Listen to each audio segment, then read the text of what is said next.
Merci et bienvenue, chers téléspectateurs de Vision Quotidienne, dans ce deuxième numéro de Vision Quotidienne, une émission qui passe chaque mercredi sur les ondes de vos chaînes YouTube et toutes les plateformes de téléchargement, Instagram, YouTube, Facebook et tant d'autres que vous connaissez, mesdames et messieurs. C'est Héritier Chilombo pour ce deuxième numéro de Vision Quotidienne avec la thématique le choix d'un conjoint. Merci. Amis chers abonnés de Vision Quotidienne, bonjour et restez toujours connectés sur votre chaîne Vision Quotidienne. Aujourd'hui, nous allons parler d'une thématique qui prend la tête de beaucoup de jeunes dans la ville de Lubumbashi, dans le monde entier et surtout particulièrement en Afrique, où nous avons constaté qu'il y a une situation qui prend la tête des jeunes en cas de choix de conjoint. Sur ce plateau, je ne serai pas seul. Je serai accompagné du prophète Jérémie à qui je dis bonjour. Bonjour, merci. Bienvenue encore une fois de plus dans Vision Quotidienne. Merci à vous aussi. Alors, un nouveau visage, nous sommes beaucoup plus accompagnés des hommes de Dieu. Frère Trésor, bonjour. Bonjour, monsieur Hans. Bienvenue dans Vision Quotidienne. Merci. Héritier Chilombo, un habitué de Vision Quotidienne. Rebonjour encore. Bonjour Hans Bordel, qui je dis encore merci de m'avoir accepté de participer encore dans cette émission Vision Quotidienne qui est la plus aimée par plusieurs téléspectateurs de la ville de Lubumbashi et dans le monde entier. Je crois que c'est toujours une joie d'être toujours sur le même plateau. Évidemment d'ailleurs.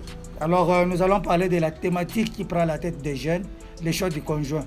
Est-ce une décision des parents ou une décision du concernant?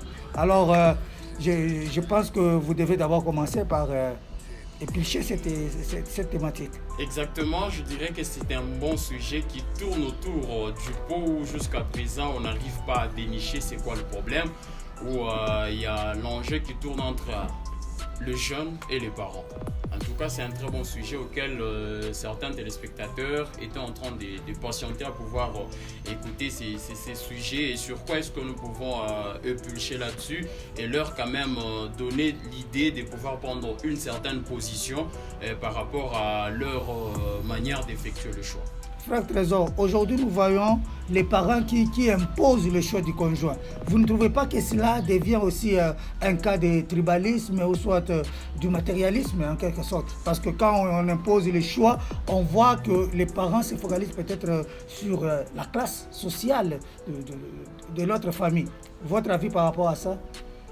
Je dirais que par rapport à l'expérience que nos parents ont eue dans le mariage, je dirais qu'ils sont mieux placés pour nous conseiller en ce qui concerne le choix de notre conjointe. Je suis en train de parler par rapport à l'expérience vécue autrefois par nos parents. Il ne s'agira pas seulement d'être tribal. Non, parce que nous sommes Kassaïens, nous devons épouser les Kassaïennes. Non. Je pense que si les parents aujourd'hui se lèvent en ce qui concerne le choix de la conjointe, c'est par rapport aussi à l'expérience qu'ils ont eu à vivre dans leur mariage. Ils ont 20 ans de mariage, 25 ans, 30 ans de mariage. Ils sont mieux placés pour nous guider, pour nous fournir des conseils, pour ne pas taper à côté. Parrain?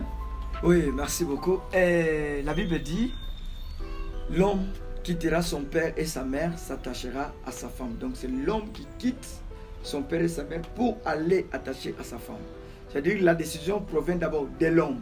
C'est l'homme lui-même qui doit s'élever.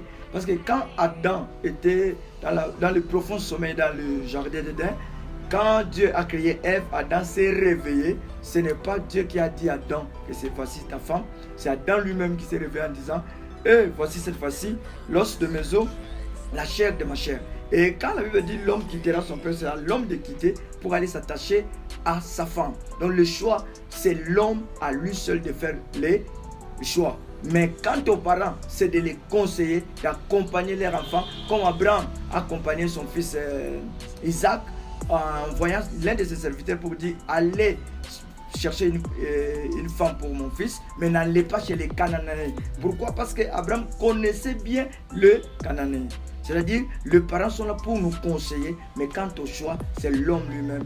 Il choisit ni tribu, ni village, ni quoi, ni province, ni pays, mais il choisit selon son cœur.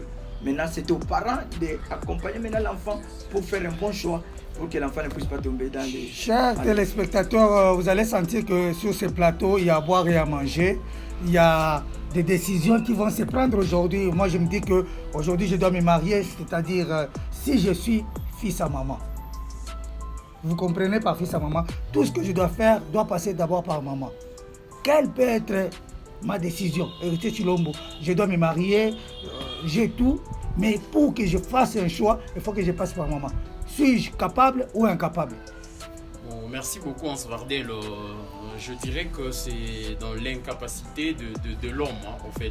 Normalement, quand nous sommes nés, nous sommes habilités pratiquement à œuvrer seuls sur le chemin. C'est vrai, les parents sont là uniquement pour nous conduire, mais les parents ne sont pas là pour prendre toute décision. Parce que quand tu seras chez toi à la maison, tu ne seras plus avec ton père, ni ta mère. Aujourd'hui, c'est le cas avec certains qu'on appelle fils à maman. Oui, ces gens-là ont du mal à effectuer le choix. Pourquoi? Parce qu'ils ont même du mal à bien évoluer dans leur couple. Pourquoi? Parce que le choix a été opéré par sa maman. Donc, il aurait fallu que la maman puisse prendre une décision et la maman puisse choisir encore la femme à son fils, parce que le fils a été attaché à sa mère. Automatiquement, tout, c'est la mère qui décide. Or, dans le cas contraire, c'est un danger pour celui qui va se marier, parce que c'est pas la mère qui entrera et qui résidera avec son fils sur le même toit. Or, c'est son fils qui sera obligé de vivre toute sa vie sur terre avec la femme. Nous courons derrière le temps, Héritier Chilombo. Merci pour ton argument. C'est un sujet qui fait couler beaucoup d'encre, beaucoup de salive. Frère Trésor, votre point de vue par rapport à cette situation. Aujourd'hui, nous sommes jeunes, nous sommes appelés à présenter notre seul et unique choix. Nous devons éviter de trébucher, raison pour laquelle nous avons préféré aujourd'hui être à côté de vous, être à côté du prophète Jérémie, que moi j'appelle beaucoup plus le parrain. Votre point par rapport à cette situation? Oui, je pense que l'homme de Dieu l'a très bien souligné tout à l'heure. Oui. Il a dit que il est écrit dans la parole de Dieu, Dieu lui-même dit que l'homme quittera. On n'a pas dit que l'homme quittera avec sa maman. On n'a pas dit que l'homme quittera avec ses frères ou ses sœurs. Dieu dit à Abraham, quitte ta patrie, quitte la maison de ton père, va. Abraham ne savait pas où il devait aller, mais Dieu lui dit va. Donc je pense qu'actuellement, nous devons éviter de mettre beaucoup plus l'accent sur la famille en ce qui concerne le mariage. Parce que nous sommes censés vivre seuls, comme mon frère héritier venait tantôt de le dire. Je ne vivrai pas avec maman. Ce n'est pas maman qui viendra faire ma cuisine. Ce n'est pas maman qui viendra, je ne sais pas moi, faire le lit. Alors, ne soyons pas trop attachés à seulement ce que maman a dit. C'est vrai, je venais tantôt de le dire que les parents, par rapport à l'expérience vécue autrefois, peuvent nous accompagner, comme aussi le prophète l'a souligné, dans ce que nous pouvons faire comme choix. Mais attention, ils ont eu à vivre leur expérience. Mais dans la nouvelle alliance, nous sommes aussi censés vivre une nouvelle expérience. Vous allez m'excuser du fait que je vous ai arraché la parole, je vous ai interrompu. Nous courons derrière le temps. Ouais. Joël Béa qui est derrière la caméra, cette fois-là, il est strict par rapport au temps. Prophète, je crois, un petit mot par rapport à la question qui a été posée pour les garçons qui veulent à tout prix attendre la décision et qui émane de maman. En tout cas, merci beaucoup. Ma réponse sera très longue, ça nous demande du temps pour bien cortiquer ça. Mais vu le temps, je vais un peu aller très rapidement pour parler d'une chose. Donc, je vais à la conclusion pour expliquer.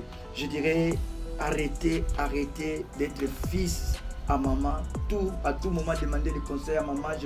Je quitte le voyage, avant d'aller chez moi, je passe d'abord chez nous, je vais donner à ma femme l'argent, je passe d'abord demander à ma maman. Arrêtez, c'est satanique, c'est diabolique. Pourquoi? c'est bien. Vous savez, quand nous parlons de mariage aujourd'hui, c'est une bénédiction. Isaac, pour bénir ses fils, il lui a demandé, va chercher pour moi une gibier. Seul, va chercher. Donc c'est à l'homme d'aller seul chercher. Maintenant, quand la maman a entendu que papa parlait de gibier, la maman a appelé le petit frère pour prendre, voler la bénédiction de son frère. C'est-à-dire qu'il y a des choses qu'il ne faut pas que d'autres personnes s'impliquent. Et quand vous allez voir, malgré que la maman avait conseillé Jacob a pris la bénédiction de son frère, mais à la fin de tout, Jacob était moins béni qu'Ésaü. Ésaü a rebâti la ville d'Édom, que nous connaissons, et Ésaü qui avait beaucoup de biens, jusqu'à ce que quand Jacob l'a vu pour lui donner, il dira, je n'ai plus de place pour en mettre. Selon la conclusion de tout, Ésaü était vraiment béni. Donc, à éviter de mettre la troisième personne dans la relation de deux personnes. C'est pourquoi les Kinois disent, pour terminer, Bolingo Yakatomi Bale, Mutami Satou, Azande, Mobomi. Merci beaucoup, prophète Jérémie. Merci, frère Trésor. Merci, héritier Chilombo. Merci, Joël Béa, le réalisateur le plus compétent, les jeunes talentueux. Hein, donc, l'héros dans l'ombre, il y a beaucoup de choses à te dire, il y a beaucoup d'éloges à te faire. En tout cas, sois toujours fort. Nous disons aussi merci à tous nos abonnés YouTube, tous nos abonnés Facebook, tous les amis qui nous font des remarques. Vision quotidienne, nous sommes ouverts à tout. Et nous vous disons à la prochaine. Ciao. Yeah.